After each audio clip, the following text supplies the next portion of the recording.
চলে এলাম দুপুরবেলার লাঞ্চ নিয়ে। লাঞ্চ থালিতে দেখো কি কি আছে। লাঞ্চ থালিতে আজ খুব মজার মজার খাবার আছে। মজাদার খাবারটা হচ্ছে, এটা হচ্ছে উচ্ছে ভাজা। খুব অল্পই নিয়েছি, মানে অল্প ছিল তাই অল্প নিলাম। আচ্ছা, এটা হচ্ছে মাছের তেলের বড়া। যে রুই মাছটা এনেছিলাম, তো তারই অনেকটা তেল বেরিয়েছে, সুন্দর। ওহো, অনেকদিন বাদ খাচ্ছি। তো সেই মাছের তেলের বড়া, এই যে দেখো, এটা হচ্ছে পটকা। এটা পেঁয়াজ দিয়ে ভেজেছি,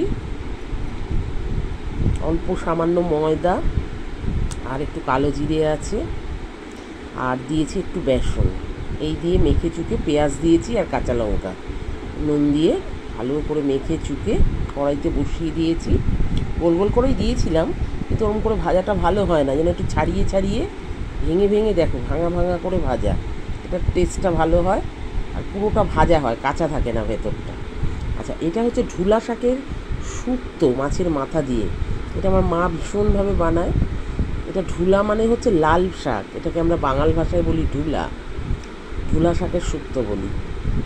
তো এর মধ্যে আছে পেঁপে, কাঁচকলা, আর হচ্ছে একটু বরবটি, আলু, বেগুন, এই দিয়ে এই শুক্তোটা বানিয়েছি।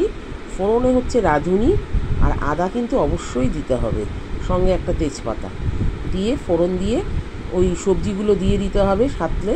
সবজি দেওয়ার পর মোটামুটি নুন আর হলুদ দিয়ে একটু চাপা ঢাকা দিয়ে দেবে। তারপর শাকটা ভালো করে ধুয়ে, শাকে কিন্তু প্রচুর মানে মাটি থাকে, মাটিটা যাতে মানে বেরিয়ে যায়, ভালো করে 4বার 5বার করে ধোয়ার পর এই শাকটা দেবে। যে শাক দেখতে পাচ্ছ, আর ডাঁটাটা এই ছোটো ছোটো যে এরকম পিস হবে ডাঁটাগুলো দিয়ে নামানোর সময় একটু নুন মিষ্টিটা চেক করে নিতে হবে। একটু মিষ্টি কিন্তু অবশ্যই দিতে হবে, নাহলে ভাল লাগবে না। আর তার সাথে একটু আটা গোলা দিয়ে, এই যে একটু গাঢ় গাঢ় মতো হয়েছে না ঝোলটা, হ্যাঁ, অত্যন্ত টেস্টি একটা খাবার। আর এই মাছের মাথাটা আমি আলাদা করে পাশে ওভেনটায় আমি ভেজে নিয়েছি, ওটাকে দিয়ে দিলাম, বাস হয়ে গেল ঢোলা শাকের মাছের মাথা দিয়ে ঢোলা শাকের শুক্তো। আচ্ছা, তার সাথে হচ্ছে আজকে রয়েছে একটু ভেজ ডাল। এর মধ্যে আজকে কফিটা প্রচুর পরিমাণে দিয়েছি, আর সবজি তো আছেই, গাজর, ক্যাপসিকাম, বিনস, এগুলো তো আছেই।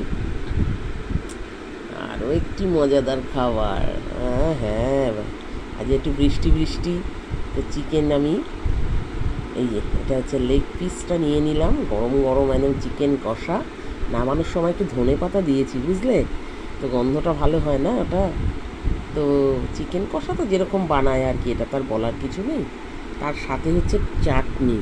চাটনিটা পেঁপে আর আমের পাল্পটা দিয়ে করেছি, সাথে একটু কিশমিশও দিয়েছি।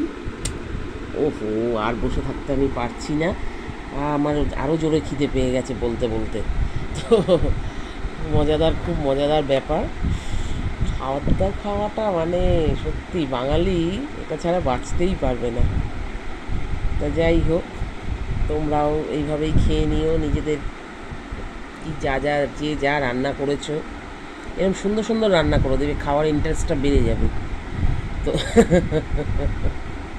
তো এবার পাতের প্রথমে উচ্ছেটা দিয়ে আমি খাওয়া শুরু করব।